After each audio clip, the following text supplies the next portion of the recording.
वीतराग विज्ञान नमुताहि जाते भये अरिहंतादिमहान। करि मंगल करि हो महा ग्रंथ करन के काज। जाते मिले समाज सब पावे निज पद राज। पावे निज पद राज। शिव उपाय करते प्रथम कारण मंगल रूप। विघ्न विनाशक सुख करण नमो शुद्ध शिव भूप। नमो शुद्ध शिव भूप। मोक्ष मार्ग प्रकाशक नामक ये ग्रंथ है। आचार्य कल्प पंडित प्रवर टोडरमल जी साहब की ये सुंदर अनुपम रचना। पंडित जी साहब पंडितों के पंडित थे, कौन नहीं जानते। पंडितों की भूल निकाल देने वाले ऐसे महापंडित एक एक बात कितनी गहराई से कर रहे हैं। उनका चारों अनुयोगों के ऊपर कितना कमांड था। जब विषय को देखते हैं तो पता लगता है जिन विषयों को सरलता से समझ लेना भी कुछ कठिन हो, उन विषयों को अत्यंत सरलता से हाथ पे रखे आंवले की तरह स्पष्ट कर देना, ये पंडित जी साहब की अद्भुत विशेषता रही है। जिस प्रकरण को उठाया है उस प्रकरण को पूरा खोला है। मैंने ऑपरेशन अधूरा नहीं किया है, फुल ऑपरेशन कर दिया है। तार तार खुल जाए, कली कली खिल जाए, ऐसा काम किया है। सम्यक दर्शन का प्रकरण छेड़ा। आप कल्पना कीजिए यदि उनकी जगह हम होते और यदि ये बात होती उल्लास भाई कि सम्यक दर्शन के कितने भेद वगैरह होते हैं बतलाओ, तो आप कितने भेद बतलाते? बोलो, क्या लिखते अपन, क्या वर्णन करते? औपशमिक शाही उपयोगिक शाही के दिए 3 कह भी देते, 10 भेद तो याद नहीं आते और 10 कदाचित याद आ भी जाते तो निश्चय सम्यक दर्शन और व्यवहार सम्यक दर्शन कोई चीज़ है, ये बात तो बिल्कुल याद नहीं आती। क्या इसका मतलब क्या है? टोडरमल जी साहब कितनी अपेक्षाओं से निश्चय सम्यक तो व्यवहार सम्यक तो, फिर निश्चय और व्यवहार के अंदर क्या क्या अपेक्षाएं हो सकती है उन सबको कहा। फिर उन्होंने आज्ञा मार्ग सूत्र उपदेश आदि 10 प्रकार के सम्यक तो बतलाए। फिर औपशमिक शायिक शायोपशमिक यदि बतला देते तो हम औपशमिक में प्रथमोपशम और द्वितीयोपशम नहीं बताते, और यदि हम प्रथमोपशम और द्वितीयोपशम भी बतला देते तो फिर उसकी जो व्याख्याएं हैं, विवक्षाएं हैं, उस सम्यक दर्शन की प्रक्रिया, प्राप्ति की प्रक्रिया, ये तो हरगिज हमारे दिमाग में नहीं आती, क्योंकि ये सम्यक दर्शन के नाम तो हमने अनेक बार सुने। औपशमिक सम्यक दर्शन, क्षयोपशम सम्यक दर्शन, शायिक सम्यक दर्शन। औपशमिक, क्षयोपशम और क्षायिक सम्यक दर्शन, ये नाम तो हमने अनंत बार सुने, अनंत तो नहीं लेकिन अनेक बार सुने हैं। लेकिन इतनी बार नाम सुन लेने के बावजूद भी हमने कब जाना कि प्रथमोपशम की प्रक्रिया क्या है, या प्रथमोपशम क्षयोपशम में कैसे कन्वर्ट होता है, क्षयोपशम द्वितीयोपशम में कैसे कन्वर्ट हो जाता है, क्षायिक सम्यक्त्व होने की प्रक्रिया क्या है, क्षायिक सम्यक्त्व किस विधि से होता है, किस प्रक्रिया से होता है, अनंतानुबंधी कर्म का अप्रशस्त उपशम विसंयोजना क्या होता है, कहाँ जाना हमने। बहुत सारे आत्मार्थी स्वाध्यायी तो ऐसे होंगे जो अप्रशस्त प्रशस्त उपशम नहीं जानते, विसंयोजना नहीं जानते, उनका स्वरूप नहीं जानते, किसका क्या उपशम होता है, कैसा होता है, नहीं जानते हम। कृतकृत्य वेदक क्या होता है, कांडक घात क्या होते हैं, कैसे कैसे नए शब्दों से यहाँ पंडित जी साहब ने हमारे को इस प्रकरण में परिचय कराया है। क्या 335 नंबर पेज पर अपना प्रकरण चल रहा है हिंदी वाली पुस्तकों में, मोक्ष मार्ग प्रकाशक ग्रंथ, और 335 नंबर का ये पेज है। कल हमने क्षायिक सम्यक दर्शन की चर्चा पढ़ी, क्षायिक सम्यक दर्शन का स्वरूप भी देखा, क्षायिक सम्यक दर्शन की प्रक्रिया को भी देखा, क्षायिक सम्यक दर्शन की विधि भी बतलाई गई, और क्षायिक सम्यक दर्शन की महिमा की चर्चा भी की। क्या होता है क्षायिक सम्यक दर्शन? क्योंकि हमने जो वो सूत्र बतलाया था ना आपको, सम्यक दृष्टि श्रावक वीरता अनंत वियोजक वाला, तत्वार सूत्र 9वें अध्याय का क्या 45वां सूत्र, 9वें अध्याय का 45वां सूत्र, उस सूत्र की व्याख्या या उस सूत्र को मद्देनज़र रखते हुए हमने ये देखा था कि मुनिराजों से ज़्यादा निर्जरा, क्षायोपशमिक मुनिराजों से ज़्यादा निर्जरा, क्षायिक सम्यक दृष्टि जीवों को नहीं, लेकिन क्षायिक सम्यक दर्शन की प्राप्ति करते समय, दर्शन मोहिनी के क्षय की प्रोसेस होते समय उस अंतर मुहूर्त काल में होती है। कैसे कठिन कठिन नाम दिख रहे थे ना, क्या कैसे कठिन कठिन दिख रहे थे, मतलब ये नाम यहाँ अभी सामने ऐसा लगा मुझे कि किसी ने ऐसा पूछा कि किसने रखे होंगे ये नाम, क्या ये नाम किसने रखे होंगे, यहाँ किसने रखे हैं, क्या किसी ने तो रखे होंगे ये नाम। अरे भाई ये तो अनादि अनंत हैं, दर्शन मोहिनी की क्षपणा ये अनादि अनंत है, अनंतानुबंधी की विसंयोजना ये अनादि अनंत है, ये नाम अनादि काल से चले आ रहे हैं, किसी ने बनाए नहीं है। सर्वज्ञ केवली तीर्थंकर परमात्मा ने भी अपनी दिव्य ध्वनि के माध्यम से बताए मात्र हैं। उन्होंने बताए, गणधरादिक ने सुने और सुन कर के आगे बतलाए, फिर आगे सुने, फिर आगे बतलाए, ऐसे परंपरा से चले आ रहे हैं। कौन बनाए?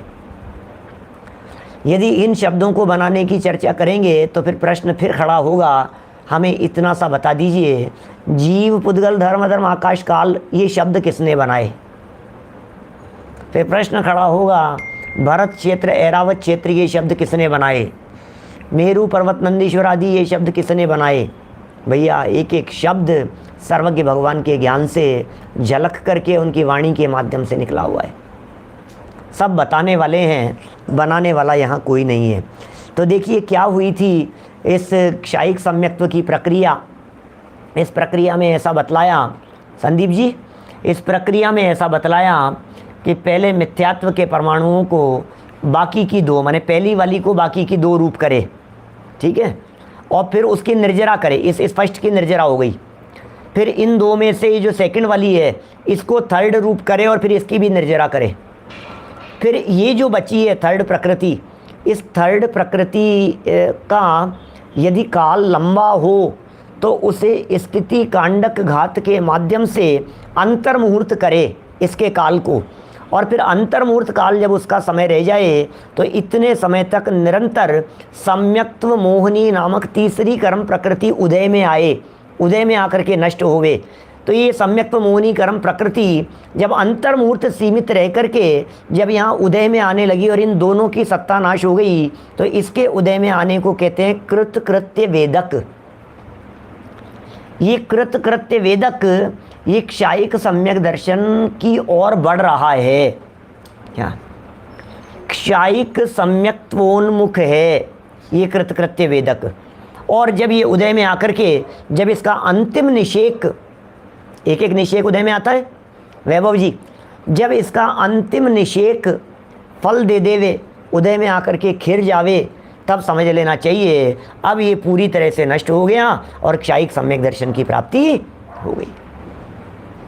इस तरह से इस अनुक्रम से पेज नंबर 335 पर आ जाइए। क्षायिक सम्यक दृष्टि होता है, इस पैराग्राफ लास्ट लाइन, जहाँ अंतर्मूर्त स्थिति रहे तब कृतकृत्य वेदक सम्यक दृष्टि हो तथा अनुक्रम से माने स्टेप बाय स्टेप इन निषेकों का नाश करके, नाश माने उदय में आकर के नाश करके क्षायिक सम्यक दृष्टि होता है। इस तरह से क्षायिक सम्यक्त्व की प्राप्ति हो जाती है। आगे कल सिर्फ पढ़ दिया था, आज एक आध 2 मिनट चर्चा करते हुए आगे बढ़ेंगे। यह प्रतिपक्षी कर्म के अभाव से निर्मल है। निर्मलता कैसे है? हलचल नहीं है। हलचल तो औपशमिक में भी नहीं थी। क्या औपशमिक में भी हलचल नहीं थी और क्षायिक में भी हलचल नहीं है। औपशमिक की हलचल का अभाव बेहोशी के समान था, वो दबा हुआ था, और क्षायिक सम्यक्त्व में हलचल का अभाव ये उन कर्म प्रकृतियों के नष्ट होने की अपेक्षा से है। प्रतिपक्षी कर्म के अभाव से निर्मल है, वह मिथ्यात्व रूप रंजना के अभाव से वीतराग है। मिथ्यात्व की रंजना भी नहीं है, रंजिश कहते हैं, रंजना है कालिमा। तो मिथ्यात्व की जो रंजना है उसके भी अभाव से वीतराग है, इसका नाश नहीं होता। क्या बात कर रहे हो, मिथ्यात्व का? अरे मिथ्यात्व नहीं, ये जो सम्यक दर्शन हो गया है, इस सम्यक दर्शन का नाश नहीं होता। जब से उत्पन्न हो ये सम्यक दर्शन, क्षायिक सम्यक दर्शन जब से उत्पन्न हो तब से सिद्ध अवस्था पर्यंत इसका सद्भाव है। माने क्षायिक सम्यक दर्शन एक बार प्रकट हो जाने के बाद ये सिद्धों के गुणों में भी शामिल है। सिद्ध भगवान के गुण बताओ, बोलो। समकित दर्शन ज्ञान, समकित क्षायिक सम्यक्त्व, ये सिद्ध भगवान का गुण है। अगुरु लघु अवगाना सूक्ष्म वीरजमान निरावाद गुण सिद्ध के समकित दर्शन ज्ञान, समकित क्षायिक सम्यक्त्व, दर्शन मोहनी कर्म का अभाव सिद्ध भगवान के भी कहा है। और गजब की बात कहूँ, एक नय कहा है हमारे यहाँ शास्त्रों में, निश्चय नय में साक्षात शुद्ध निश्चय नय। निश्चय नय है ना, उन निश्चय नयों में एक नय का नाम है साक्षात शुद्ध निश्चय नय। ये साक्षात शुद्ध निश्चय नय क्या काम करता है, किसको विषय करता है? बोले साक्षात शुद्धता जहाँ प्रकट हो गई हो ना, उसे विषय करता है। आपको जान करके मज़ा आएगा कि जो क्षायिक सम्यक दृष्टि जीव हैं वे भी और सिद्ध भगवान भी दोनों एक सिरे से एक खाते में रखे जाते हैं, एक ही पायदान पे खड़े हुए दिखाई देते हैं साक्षात शुद्ध निश्चय की दृष्टि से। साक्षात शुद्ध निश्चय क्षायिक सम्यक दृष्टि चौथे गुणस्थानवर्ती जीव को भी, और साक्षात शुद्ध निश्चय क्षायिक सम्यक दृष्टि, क्या बोलो, क्षायिक सम्यक दृष्टि जीव जो हैं, ये जो चौथे गुणस्थानवर्ती जीव हैं उसका क्षायिक सम्यक्त्व, और सिद्ध भगवान है उनका क्षायिक सम्यक्त्व, बोले दोनों एक समान है, दोनों की निर्मलता एक समान है, दोनों की पवित्रता एक जैसी है। अब चौथे गुणस्थानवर्ती की पवित्रता सिद्ध भगवान की पवित्रता के समान कह रहे हैं, ये क्षायिक सम्यक दर्शन का प्रकरण है भाई साहब। कितना कितना गजब की बात है, देखो आप। तो जब प्रकट होता है तब से सिद्ध अवस्था पर्यंत, पर्यंत शब्द का अर्थ होता है वैसे तक, पर्यंत माने यहाँ तक, लेकिन सिद्ध अवस्था तक, अरे तक नहीं है, ये तो अनंत काल तक चलेगा। मैंने अभी कब कहा, कहाँ का शिविर विविर का कुछ आयोजन था, हाँ ये जिन देशना शिविर जो चल रहे थे ना अभी, और सबका एक सामूहिक समापन समारोह रखा था इंदौर।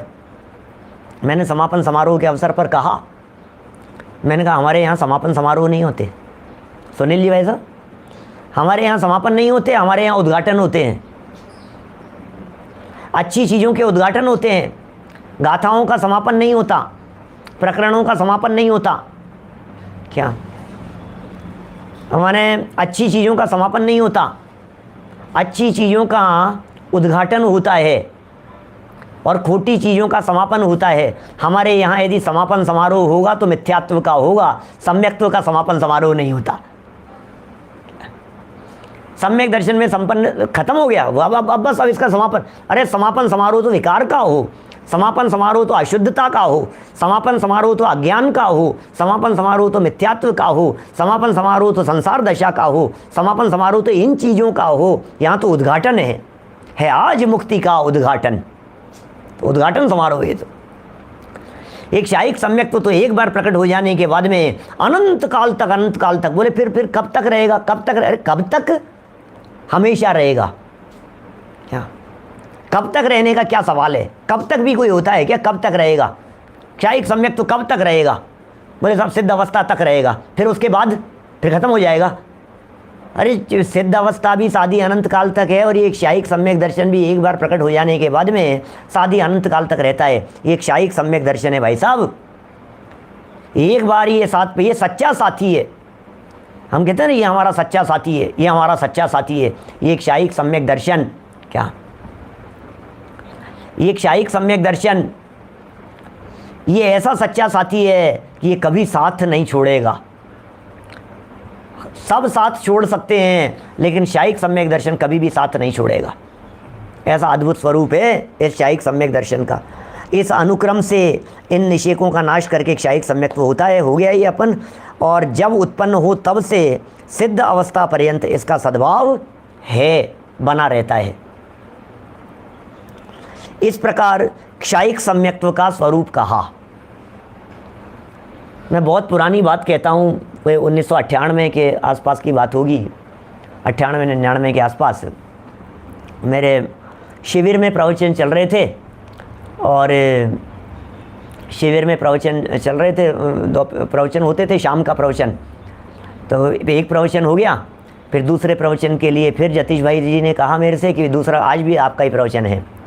फिर तीसरे प्रवचन के लिए कहा कि बस आज और आप ही का रखना है।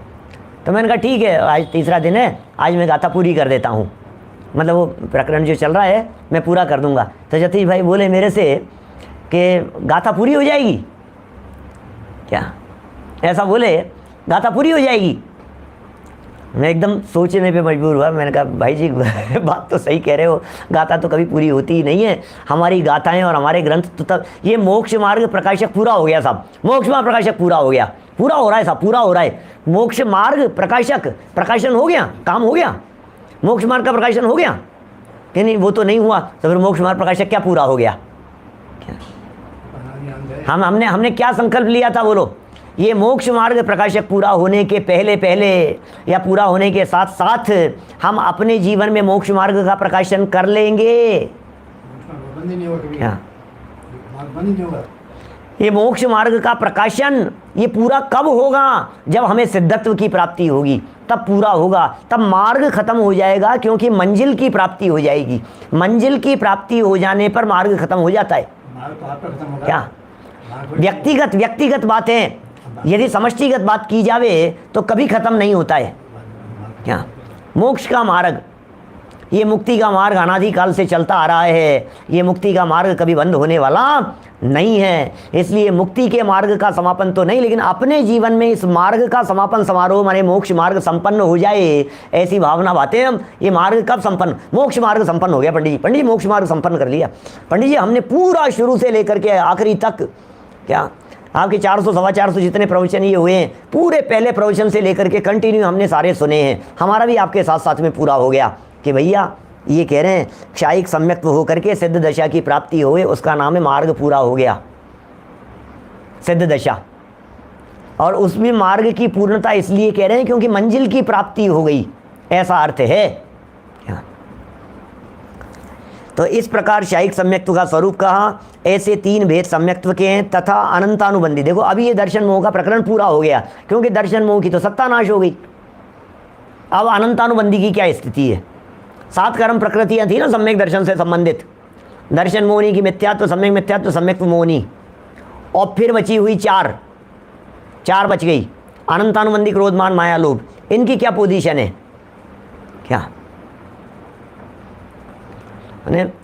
अनंतानुबंधी, क्रोध, मान, माया, लोभ, इनकी क्या पोजीशन होती है? क्योंकि इस पूरे प्रकरण में औपशमिक सम्यक्त्व, क्षायोपशमिक सम्यक्त्व, क्षायिक सम्यक दर्शन, इन तीनों की चर्चा करते समय टोडरमल जी साहब ने सिर्फ और सिर्फ 3 ही प्रकृतियों का प्रोसेस बतलाया है।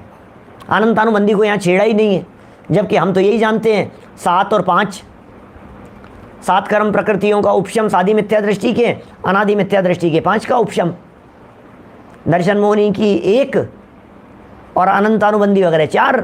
इन 5 कर्म प्रकृतियों का उपशम करके उपशम सम्यक्त्व होता है अनादि मिथ्या दृष्टि जीव के, और सादी मिथ्या दृष्टि जीव के दर्शन मोहनी की 3 हो जाती है और अनंतानुबंधी वगैरह 4 हो जाती है। तो 7 कर्म प्रकृतियों का उपशम करके उपशम सम्यक्त्व होता है सादी मिथ्या दृष्टि जीव के। वापस टुकड़े जुड़ जावे तो सादी मिथ्या दृष्टि जीव 5 का भी कर सकता है। प्रश्न हमारा ये है कि जब हम ये बात जानते हैं और हमने ये बात इतने लंबे समय से सुनी सुनाई है, अनेक बार अनेक स्वाध्यायी लोग भी जानते होंगे, तो प्रश्न ये है, टोडरमल जी ने तीनों प्रकार के सम्यक्त्व का प्रकरण इतना विस्तार से लिख दिया, उसके बावजूद भी वहाँ अनंतानुबंधी की 4 प्रकृतियों की चर्चा क्यों नहीं की अभी तक? ये बतलाओ। औपशमिक सम्यक्त्व में उन्होंने 1 या 3 प्रकृति की बात कही थी अनादि सादी मिथ्या दृष्टि के आधार पर। क्षायिक सम्यक दर्शन की प्रक्रिया बतलाते समय इन्होंने 3 ही की चर्चा की। तीनों कर्म प्रकृतियां कृतकृत्य वेदक होकर के नष्ट हो जाती हैं, अनंतानुबंधी की कोई चर्चा ही नहीं करी। तो कहते हैं, और अभी ये कह रहे हैं ऐसे 3 भेद सम्यक्त्व के हैं। मैंने एक प्रकार से चैप्टर क्लोज कर दिया और अब चालू कर रहे हैं अनंतानुबंधी की चर्चा। क्या सुनो जरा, अनंतानुबंधी का क्या होता है। मानो किसी व्यक्ति ने सामने से प्रश्न कर लिया हो, पंडित जी आप 3 की बात कर रहे हो, पंडित जी आप दर्शन मोहनी की बात कर रहे हो, पंडित जी अनंतानुबंधी का क्या होगा ये भी तो बताओ। क्या आपने तीनों सम्यक्त्व बतला दिए तो अनंतानुबंधी रहती है कि वो भी तो चली जाती है ना, आपने उसकी तो बात की नहीं। पंडित जी उसको भी तो बताओ। क्या तो वो कह रहे हैं, तथा अनंतानुबंधी कषाय की सम्यक्त्व होने पर 2 अवस्थाएं होती है। सम्यक दर्शन होने पर अनंतानुबंधी की 2 ही अवस्थाएं होती है। कौन सी अवस्थाएं? या तो अप्रशस्त उपशम होता है या विसंयोजन होता है। क्या? या तो अप्रशस्त उपशम होता है या विसंयोजन होता है। 2 ही काम होते हैं अनंतानुबंधी के, इसके अलावा तीसरा काम नहीं होता। मुझे मालूम है जब ये शब्द कान में पड़ते हैं तो तुरंत प्रश्नों के बौछार चालू हो जाती है। ये क्या है? ये विसंयोजन होता है, अप्रशस्त उपशम होता है, या उपशम क्या होता है, प्रशस्त उपशम क्या होता है, ये या अप्रशस्त उपशम क्या होता है? क्या अनंतानुबंधी का ही अप्रशस्त उपशम होता है? क्या किसी और का भी अप्रशस्त उपशम होता है? अप्रशस्त उपशम अनंतानुबंधी का कहा है तो प्रशस्त उपशम क्या होता है? प्रशस्त भी है क्या? प्रशस्त माने शुभ होता है, अप्रशस्त माने अशुभ होता है। तो अशुभ क्यों कह रहे हैं यहाँ पर? ये क्या कहना चाह रहे हैं? ये ऐसे प्रश्न, कई तरह के प्रश्न दिलो दिमाग में उठने लगते हैं। यथासंभव हम सबका समाधान करने की कोशिश करेंगे। यहाँ प्रकरण पढ़ रहे हैं, धीरे धीरे विषय वस्तु क्लियर होगी। देखो होता है भाई साहब, नया टॉपिक है, कर्णानुयोग के प्रकरण है लोहाड़िया जी साहब। ऐसा होता है, कई तरह की बातें होती है तो अपने दिलो दिमाग में ये ऐसा है कि ऐसा है। तो फिर ये कह रहे हैं यहाँ अनंतानुबंधी कषाय की सम्यक्त्व होने पर 2 अवस्थाएं होती है। सम्यक्त्व होने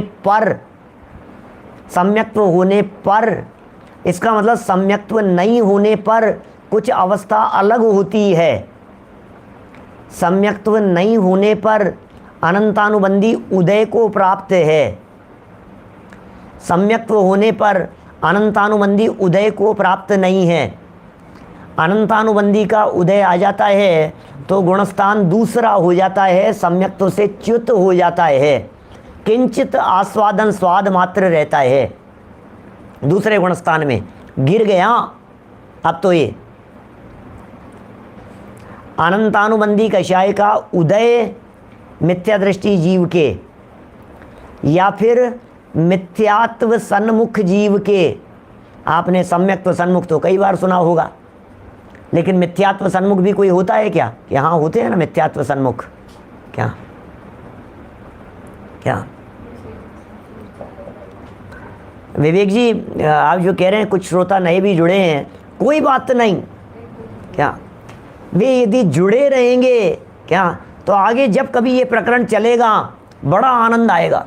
बातें बहुत सरल है जी, जिनागम की बातें हैं, और ये भी फील होना चाहिए। कभी कभी तो मैं ये भी कहता हूँ, कभी कभी ये भी फील होना चाहिए कि हाँ क्या कमाल किया है वीतरागी संतों ने, जिसमें हम लोग MA PhD engineer, software engineer, scientist, अपने आप को बहुत बुद्धिमान समझने वाले लोग, जिसको पढ़ते समय हमारा माथा चकरा जाता है। इन वीतरागी संतों द्वारा लिखी गई, जो कभी पाठशाला में नहीं गए थे, उन संतों द्वारा लिखी गई इन बातों को पढ़ करके हमें पता लगता है कि हम कितने पानी में हैं। हम तो समझते थे बहुत बुद्धिमान है, हम तो समझते थे हम बहुत ज्ञानी हैं, बहुत ज्ञानी हैं। ये पाठशाला नहीं गए, कभी पढ़ने लिखने नहीं गए, ये समझा रहे हैं। इसका मतलब बात कुछ अपूर्व है भाई साहब, ये कुछ अद्भुत बात है। एक बात कहूँ, दिल की बात, कभी कभी ऐसा भी होता है कि जब कभी विषय बहुत जटिल होता है ना तो महिमा ज़्यादा आती है। क्या कोई जो वक्ता हूँ ना, समझो आप जगत में लोगों का के दिल की बात बतला रहा हूँ, राजीव जी साहब, प्रमोद जी साहब, दिल की बात बतला रहा हूँ। दुनिया में लोग ऐसे भी होते हैं जिनको सब बातें सब समझ में आती है ना, सरल सरल बातें करते हो, अरे यार क्या दम है, अरे यार कोई अरे यार कितनी नॉलेज है भाई साहब इनको, अरे यार क्या प्रवचन था, अरे भाई साहब क्या बारीक बातें हैं भाई साहब, वो गजब ही है भाई साहब। समझ में नहीं आता है तो गजब लगता है, समझ में आता है तो क्या इसमें क्या दम है? क्या समझ में आ रहा है, समझ में आ रहा है तो इसमें क्या दम है यार? ये बातें तो हम ही जानते हैं, ये क्या पंडित जी कौन सी विशेष बात होगी? ये शास्त्र में लिखी ये बातें तो मैं वैसे ही जानता था, इसमें क्या है? अब उसको महिमा ही नहीं आ रही है। फिर कभी कभी कुछ ऐसी बातें कह दी कि ऊपर से जाने लगी, अरे भाई साहब क्या बातें हैं भाई साहब, जनागम की बातें तो गजब ही है भाई साहब, माथा झुका हुआ है साहब, अरे भाई साहब अथाह है भाई साहब जनागम, ऐसा लगता है। तो सब तरह के लोग हैं, सब तरह की बातें होती है। ज़रा सुनिए यहाँ क्या कह रहे हैं। अनंतानुबंधी कषाय सम्यक्त्व होने पर दो अवस्थाएं हुई, अप्रशस्त उपशम। अभी अप्रशस्त उपशम क्या है ये पंडित जी साहब जानते थे कि आप नहीं जानते होंगे क्या? या फिर विसंयोजना होती है। तो सुनो, इसी को ये समझा रहे हैं ये क्या होता है। एक एक शब्द को खोलेंगे अभी। वहाँ जो करण द्वारा उपशम विधान से उपशम हो उसका नाम प्रशस्त उपशम है। उदय का अभाव उसका नाम अप्रशस्त उपशम है।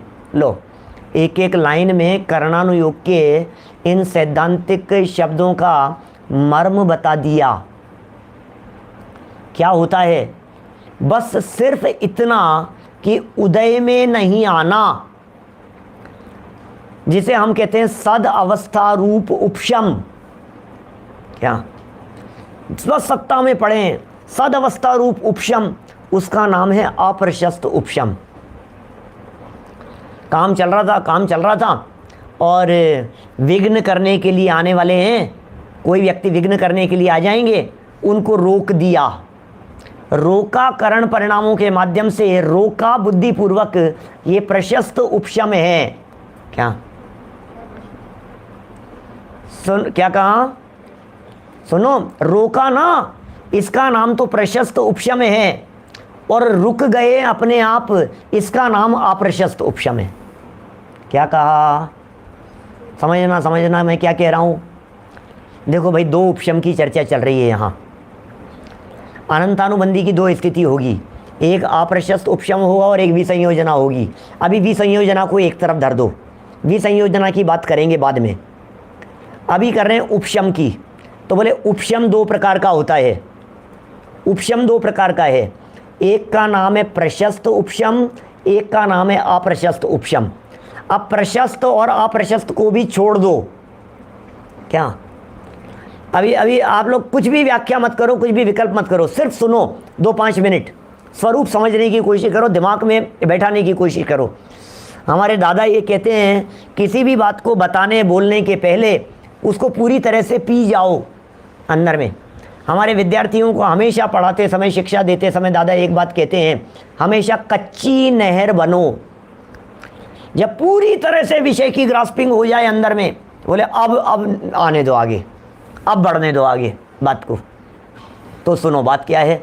उपशम तो जानते हैं आप, प्रशस्त उपशम और अप्रशस्त उपशम ये नहीं जानते अभी मत जानो, कोई बात नहीं कि साहब प्रशस्त और अप्रशस्त उपशम समझ में नहीं आया।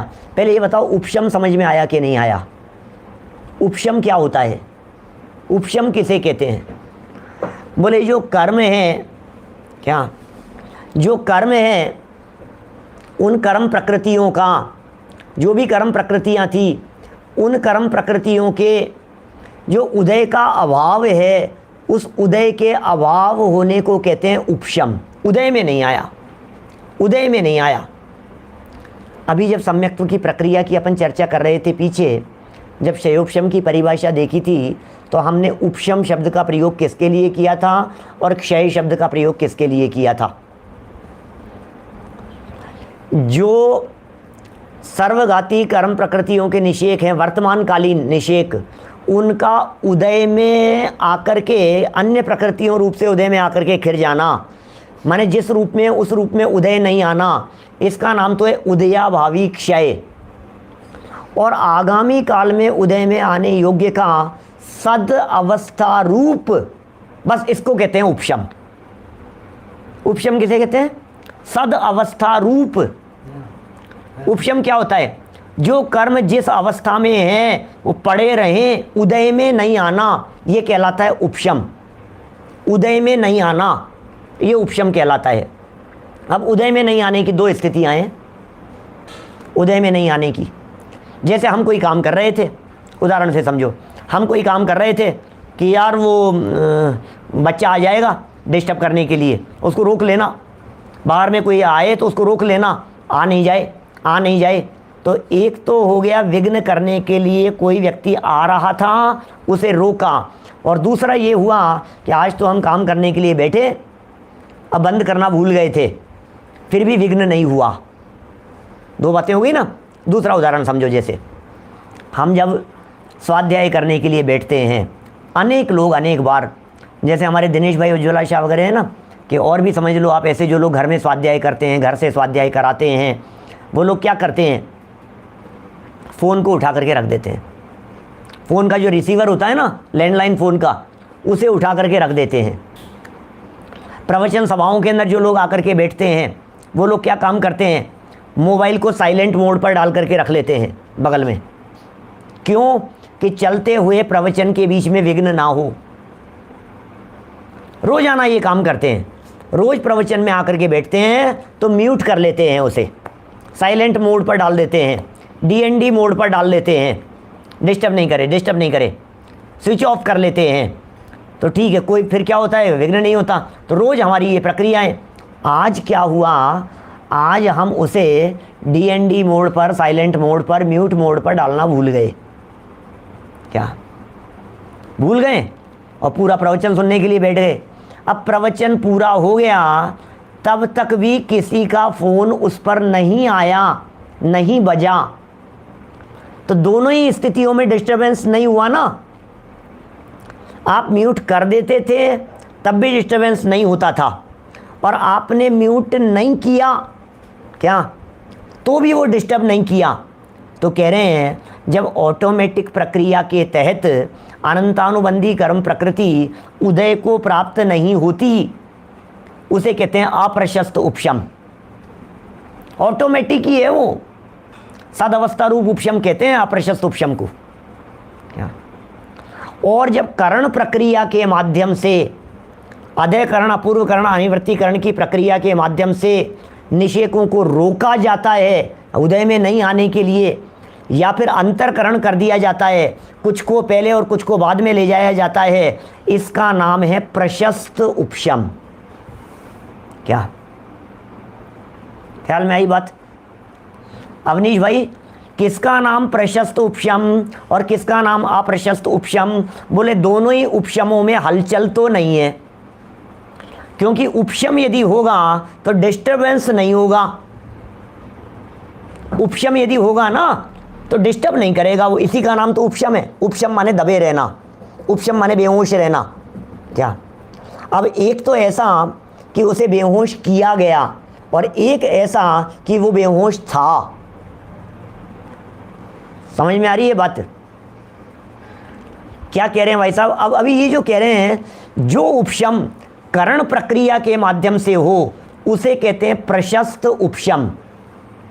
अधयकरण, अपूर्वकरण, अनिवृत्तिकरण से हो वो प्रशस्त उपशम है। और जो उपशम इस करण प्रक्रिया के माध्यम से न हो, सिर्फ सदअवस्था रूप उपशम हो, उसका नाम है अप्रशस्त उपशम। और अलग बात बतलाता हूं, सुनो। जो प्रशस्त उपशम होता है ना, प्रशस्त उपशम, प्रशस्त की बात कर रहा हूं, उसमें जिसमें करण प्रक्रिया लागू हुई है, उसमें उन विशिष्ट कर्म प्रकृतियों के उदय का अभाव तो है ही, लेकिन साथ साथ में संक्रमण भी नहीं होगा, उत्कर्षण अपकर्षण भी नहीं होगा, स्थिति अनुवाद का घटना बटना, बढ़ना बदलना ये भी नहीं होगा। ये प्रशस्त उपशम की बात है, करण प्रक्रिया के माध्यम से किया। और अप्रशस्त उपशम जो है उसमें दवा तो है, लेकिन संक्रमण हो सकता है। आगामी काल में जो सदअवस्था रूप उपशम था ना, भविष्य में उदय में आने योग्य जो परमाणु थे, वर्तमान तक तो उदय में नहीं आएंगे, सत्ता में है वो वहाँ, लेकिन वहाँ वो कन्वर्ट हो सकते हैं, वहाँ उनमें उत्कर्षण अपकर्षण हो सकता है, वहाँ उनमें संक्रमण हो सकता है, वहाँ उनके स्थिति अनुभाग कम ज़्यादा हो सकते हैं। देखो वापस बोलता हूँ, समझने की दृष्टि से एक सैद्धांतिक परिभाषा जैसी बना दीजिए। ऐसा उपशम जिस उपशम में कर्म प्रकृतियाँ उदय को प्राप्त न होवे, लेकिन उत्कर्षण अपकर्षण आदि हो सके। क्या कहा? धीरे धीरे बोलता हूँ, हमारे आदरणीय अन्ना जी की भाषा में बोलता हूँ, पुनः पुनः बोलता हूँ, धीरे धीरे धैर्य से सुनिए। ऐसा उपशम, ऐसा कर्म प्रकृतियों का दबना जो अपने ही आप दबे हुए हैं, भविष्य में उदय में आने योग्य थे, वर्तमान में उदय आने योग्य ही नहीं है, वर्तमान में उदय आने योग्य ही नहीं है। ऐसा जो उपशम हो रहा है उन कर्म प्रकृतियों का, और उनमें लेकिन उत्कर्षण अपकर्षण संक्रमण हो सकता है, उदय में नहीं आएंगे। क्या? उदय में नहीं आएंगे, लेकिन उत्कर्षण अपकर्षण संक्रमण आदि हो सकता है। बस इसका नाम है अप्रशस्त उपशम। और जिन कर्म प्रकृतियों का प्रशस्त उपशम होता है, उन कर्म प्रकृतियों में माने कीलित कर दिया गया, उन कर्म प्रकृतियों को। प्रशस्त में नहीं होगा, समझ में नहीं आया क्या पूछ रहे हैं सचिन जी? प्रशस्त में नहीं होगा का मतलब क्या है? हाँ, प्रशस्त में संक्रमण आदि नहीं होगा, ऐसा सही है बात। प्रशस्त उपशम में उन कर्म प्रकृतियों को उदय में भी नहीं लाया जाएगा, और उनको संक्रमण के अयोग्य कर दिया, उनको उत्कर्षण अपकर्षण के अयोग्य कर दिया। तो कहना चाह रहे हैं एक नियम है, यहाँ सिद्धांत है, करणानुयोग है, केवल ज्ञानियों के ज्ञान में जल की बात है कि अनंतानुबंधी कर्म में कभी भी प्रशस्त उपशम नहीं होता। क्या कहा पिताजी साहब? अनंतानुबंधी कर्म में कभी भी प्रशस्त उपशम नहीं होता। इसका मतलब अनंतानुबंधी कर्म में अप्रशस्त उपशम ही होता है। इसका मतलब जब दर्शन मोहनी के उपशम की प्रक्रिया करण प्रक्रिया के माध्यम से चल रही होती है, तो अनंतानुबंधी इतना डरपोक है कि वो अपने आप ही साइलेंट दुबक करके बैठ जाता है। इसका नाम है अप्रशस्त उपशम। क्या? जब दर्शन मोहनी कर्म की प्रकृतियों के ऊपर बम गिर रहे होते हैं, बम्बारमेंट हो रहा होता है दर्शन मोहनी कर्म प्रकृतियों के ऊपर, तो ये डरपोक अनंतानुबंधी कर्म प्रकृति, उसमें कुछ करने की ज़रूरत नहीं है, ये ऑटोमेटिक चुपचाप बैठी रहती है। मुझे नहीं जाना है वहाँ, मैं भी जाऊँगा तो मैं भी मारा जाऊँगा, मुझे नहीं जाना है, मैं नहीं चला जाऊँगा, मैं चुपचाप दुबक करके बैठे रहो यहाँ। बस इस उपशम, इस दबे छिप करके दबे बैठे रहने का नाम है अप्रशस्त उपशम। ख्याल में आई बात? अप्रशस्त उपशम क्या चीज़ है? ऐसा भी कह सकता हूं कि करण परिणाम के माध्यम से जो दर्शन मोहनी कर्म का अंतरकरण किया था, अंतरकरण रूप उपशम किया था, उसका नाम था प्रशस्त उपशम। क्या माने? दर्शन मोहनी कर्म की प्रकृतियां थी ना, प्रथम अंतर्मूर्त के लिए कुछ कर्म इधर चले गए थे, कुछ इधर चले गए थे, बीच में स्पेस खाली कर दी थी। अपन ने मेहमान के आने के लिए, विशिष्ट अतिथि के आने के लिए जगह करने की बात की थी एक दिन। तो बोले ये जो प्रक्रिया की और फिर जो उदय में नहीं आ रहे हैं खिसका दिए गए, इसका नाम है प्रशस्त। गैप कर दिया गया, अंतरकरण उपशम कहेंगे इसे। ये प्रशस्त उपशम है। अंतरकरण उपशम को प्रशस्त उपशम कहेंगे, और सदअवस्था रूप उपशम को अप्रशस्त उपशम कहेंगे। क्या? कर्णों के माध्यम से होता है ना, जो करण के माध्यम से, ये लिखा है इन्होंने यहाँ टोडरमल जी साहब ने, इन्हीं की पंक्तियाँ पढ़ता हूँ, देखो जरा नीचे। प्रकरण ख्याल में आना चाहिए, भाववासन होना चाहिए, विषय क्या चल रहा है, प्रकरण क्या चल रहा है। जटिलता और सरलता को छोड़िए, सब बात तो इससे ज़्यादा सरल और क्या करके समझाएंगे। क्या? देखिए, जो करण द्वारा, क्या कह रहे हैं, नीचे से दूसरा पैराग्राफ है, 335 नंबर पेज पर, हिंदी पुस्तकों में, गुजराती में 347 नंबर पेज है।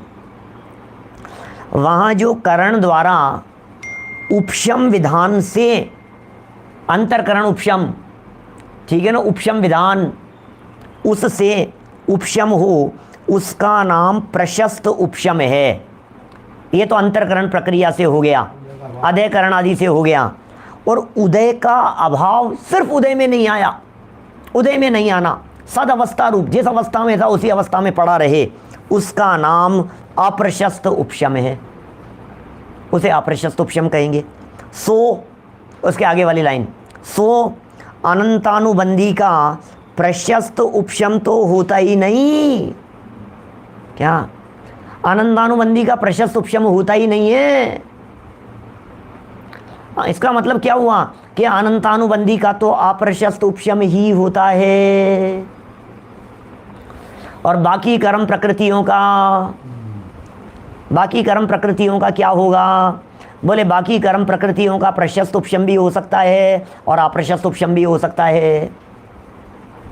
यदि वे कर्म प्रकृतियाँ स्वयमेव उदय को प्राप्त न होवे और सदवस्था रूप से रहे तो उसको अप्रशस्त उपशम कहेंगे, और उन्हें विशिष्ट प्रक्रिया के तहत उनमें संक्रमण उत्कर्षण अपकर्षण आदि भी न होवे तो उसे प्रशस्त उपशम कहेंगे। क्या भाई, उपशम तो उपशम है, प्रशस्त अप्रशस्त का भेद मत करो, तो हम ये कहेंगे डिस्टर्बेंस नहीं कर रहा है, इसका नाम उपशम। अब वो प्रशस्त था कि अप्रशस्त था, ऑटोमेटिक प्रक्रिया है जी, अपन क्या बतलाएं उसमें। तो सो अनंतानुबंधी का प्रशस्त उपशम तो होता ही नहीं, इसका मतलब अनंतानुबंधी का अप्रशस्त उपशम ही होता है, और अन्य मोह की प्रकृतियों का, बाकी जो मोहनीय कर्म की प्रकृतियां बच गई है उन प्रकृतियों का होता है प्रशस्त उपशम, तथा इसका अप्रशस्त उपशम होता है। इसका माने किसका? अनंतानुबंधी चतुष्क का अप्रशस्त उपशम होता है, और मोहनीय कर्म की अन्य प्रकृतियों का प्रशस्त और अप्रशस्त ये दोनों प्रकार का उपशम होता है, ऐसा हमारे को जान लेना चाहिए। ऐसा भी कह सकते हैं कि जो कर्म प्रकृतियाँ उदय उदीर्णा उत्कर्षण अपकर्षण पर प्रकृति संक्रमण इत्यादि रूप से ना बदले या नहीं हो ऐसी योग्यता, उसका नाम प्रशस्त। प्रशस्त माने ऐसा भी कह सकते हैं, प्रशस्त में प्रक्रिया लागू है, प्रशस्त में विशेष परिणाम लागू है, प्रशस्त उपशम के लिए आत्मा का विशेष पुरुषार्थ लागू है, और अप्रशस्त उपशम के लिए कोई पुरुषार्थ लागू नहीं है। एक वाक्य और है इसके आगे वाले पेज पर, देखो, तथा तीन करण द्वारा अनंतानुबंधी के परमाणुओं को तथा को अन्य चारित्र मोह की प्रकृति रूप परिणमित करके उनकी सत्ता नाश करे, उसका नाम भी संयोजन है। अनंतानुबंधी की दो स्थितियां बतलाई थी, क्या? या तो अनंतानुबंधी का अप्रशस्त उपशम होता है, या फिर अनंतानुबंधी का भी संयोजन होता है। दो ही काम होते हैं अनंतानुबंधी में, या तो भी संयोजन होगा या अप्रशस्त उपशम होगा। तो अप्रशस्त उपशम के लिए तो कह दिया, सत्ता में पड़े थे भाई साहब, कोई हलचल नहीं, उदय में नहीं आएंगे, चिंता मत करो, वो आएंगे ही नहीं, वो वैसे ही नहीं आने वाला है। जैसे समझो, और उदाहरण समझो, घर में कोई व्यक्ति आने वाले थे, हमने किसी व्यक्ति को कहा था आने के लिए, वो आने वाले हैं, और अब हमें कोई काम हो गया तो हमने हमारे मैनेजर को कहा यार उसको मना कर देना तो आ नहीं जाए। तो मना कर देना, आ नहीं जाए, इस प्रक्रिया के माध्यम से जो मना किया गया, इसका नाम प्रशस्त उपशम। और मैनेजर ने हमारे को पलट करके कहा, अरे भाई साहब आप कौन से धोखे में हो, वो तो खुद ही नहीं आएगा। क्या? उसको कहने की ज़रूरत ही नहीं है, हम जानते हैं ना। वो जो कह करके गया था ना, जो बात करते हुए, जो डीलिंग फाइनल करते हुए, सुनो आप लोग तो सब व्यापारी लोग हैं, दुकान का एग्जाम्पल देखो नया, दुकान पर माल बेचते समय, काम करते समय, सामने आने वाला ग्राहक माल देख करके ये कहता है मैं आता हूँ वापस, फिर आता हूँ, अभी नहीं, बाद में देखता हूँ फिर। इसका मतलब क्या हुआ? आपको लगता है कि वो ग्राहक दोबारा आएगा माल खरीदने के लिए? पसंद आ रहा था बताओ ना कि नहीं अभी नहीं, मैं फिर आऊँगा। क्या बोल करके जाता है वो? फिर आऊँगा बोल करके तो गया है, और हम सोच करके बैठे हैं कि यार वो कह करके गए थे, यार वो आ नहीं जाए, वो फिर के लिए कह करके गए थे दोबारा आने के लिए, तो उसको मना करवा दो भाई साहब, वो उनके परिचित थे, उनको मना करवा दो। तो मना करवाया, ये प्रशस्त उपशम। और हमारे मैनेजर ने कहा कि भाई साहब वो जिस स्टाइल में बोल करके गया था, इससे बिल्कुल स्पष्ट है कि ये व्यक्ति आएगा ही नहीं। क्या समझ में आ रही है बात? वो अप्रशस्त हो जाएगा, अपने आप ही नहीं आएगा, जिसको आना ही नहीं है। तो दर्शन मोहनी कर्म के ऊपर विस्फोट होने की प्रक्रिया चलने पर, यह करण की प्रक्रिया चलने पर अनंतानुबंधी अपने आप ही नहीं आएगा, उसे तो पता लग गया आपके यहाँ क्या चल रहा है, अंदर में तूफान आ रहा है भाई साहब। अब तूफान में कौन आएगा? सुनो सुनो, वो भाई साहब वहाँ से आ रहे थे अपने यहाँ, यार बहुत तेज़ बारिश आ रही है, तूफान आ रहा है, क्या मना कर दो, मना कर दो कि आज नहीं होगा, आज हम प्रवचन नहीं करेंगे क्योंकि आज बहुत तेज़ तूफान आ रहा है, ये हो रही है, परिस्थितियाँ बहुत ज़्यादा बिगड़ रही है, आज हम नहीं करेंगे। कोई मना करने की ज़रूरत नहीं है, इस तूफान में कोई भी अपने आप ही नहीं आएगा। समझ में आ रही है बात? मैं सच्ची घटना बतला रहा हूँ आपके कलकत्ता की। 10 लक्षण पर्व का समय क्या, और कौन से सन की बात है, सन 2007 का 10 लक्षण पर्व था, और पद्मपुकुर मंदिर में कोलकाता में अंतिम दिन था, अपने अनंत चतुर्दशी का दिन, सायंकालीन प्रवचन का समय, और प्रवचन के आधे 1 घंटे पहले से जो बरसात चली, जो बरसात चली, जो बरसात चली, मतलब कल्पना नहीं कर सकते हो आप। ऐसी बरसात कि चारों तरफ पानी, नदी नाले बहने लग गए, ऐसी बारिश, खतरनाक बारिश। अब हम वहाँ से 1 आध 2 चौराहे दूर फ्लैट में रुके थे, किसी के, हम ही रुके हुए थे। तो हमने कहा कि भाई प्रवचन का समय हो गया, और जो थे हमने कहा कि भाई चलना चाहिए अपने को। नहीं पंडित जी कोई नहीं आएगा। गजब हो गया यार, 10 लक्षण पर्व चल रहे हैं, अनंत चतुर्दशी का दिन है, कोई कैसे नहीं आएगा, तो जाएंगे। कि नहीं पंडित जी कोई, भाई लोग तो कोई ऐसे थोड़ी ना हो सकता है यार, अनंत चतुर्दशी का दिन है। शायद मेरे ख्याल से विराग जी भी आए हुए थे वहाँ कोई सूचना वूचना देने के लिए, वो भी साथ में थे। तो बोले भाई मैं तो जाऊँगा, सीधी सी बात है, कोई आए चाहे नहीं जाए, चाहे 10 लोग भी आएंगे तो मैं तो जाकर के प्रवचन करूँगा, कितने भी लोग आएँ। ऐसे कैसे हो सकता है, लोग नहीं आए और अपन ने कोई सूचना थोड़ी ना दी है, मना थोड़ी ना किया है अपन ने कि आज प्रवचन नहीं करेंगे। हम गए, पानी ऐसे घुटनों से ज़्यादा भरा हुआ, जैसे तैसे करके हम वहाँ गए, सारे वहाँ जा करके कपड़े बिल्कुल ऐसे जाऊँ से ऊपर तक के करके गए, फिर वहाँ सारे पाँव वाँव धोए, सब धो धवा करके सब ऊपर गए। एक भी आदमी नहीं भाई साहब, एक भी आदमी नहीं। फिर हम जो दोनों तीनों जो थे हम लोग, हमने वहाँ बैठ करके भक्ति की, स्वाध्याय किया और अपना समय निकाल करके वापस आ गए। ये जीवन की एक ऐसी घटना है। बोलो कैसे बोले पंडित जी हमें मालूम है ना, यहाँ कोई आता ही नहीं है, हमें मालूम है ना, सब दूर दूर से आते हैं, गाड़ियाँ खड़ी नहीं हो सकती, आ नहीं सकते, जाम रहते हैं, ख़त्म रहते हैं, ऐसी स्थितियाँ होती है। ऐसा भी हो सकता है, कोई व्यक्ति ऐसा ही है। तो ये जो बात है, जो उनको जो पता था, वो उनको पता था कि ये अप्रशस्त उपशम है, और हमें पता था कि नहीं बिना सूचना के हमें छुट्टी नहीं करनी चाहिए, सूचना देनी चाहिए कि आज नहीं हो रहा है, आ मत जाना। हम प्रशस्त उपशम की बात सोच रहे थे।